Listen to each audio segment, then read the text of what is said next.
بسم الله الرحمن الرحيم. ويل للمطففين الذين إذا اكتالوا على الناس يستوفون وإذا كالوهم أو وزنوهم يخسرون.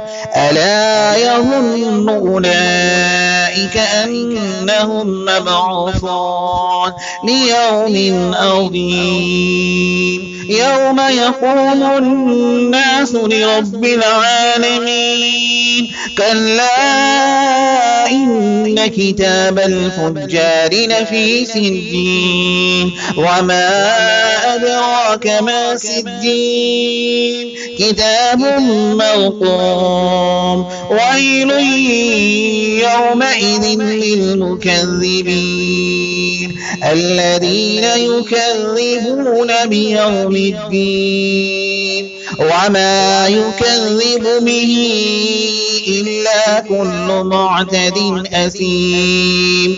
إذا تتلى عليه آياتنا قال أساطير الأولين. كلا بل ران على قلوبهم ما كانوا يكسبون. كلا إنهم عن ربهم يومئذ لمحجوبون.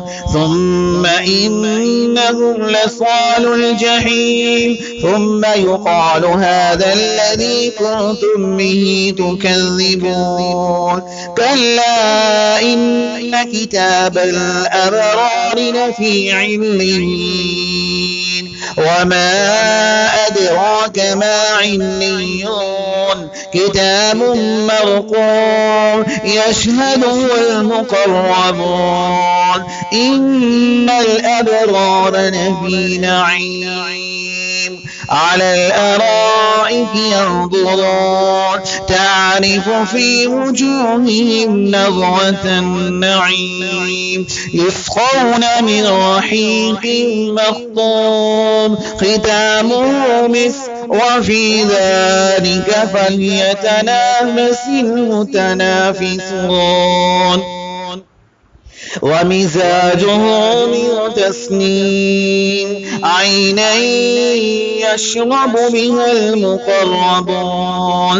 إن الذين أجرموا كانوا من الذين آمنوا يضحكون وإذا مروا بهم يتغامزون وإذا انقلبوا إلى أهلهم انقلبوا فكهين وإذا رأوهم قالوا إن هؤلاء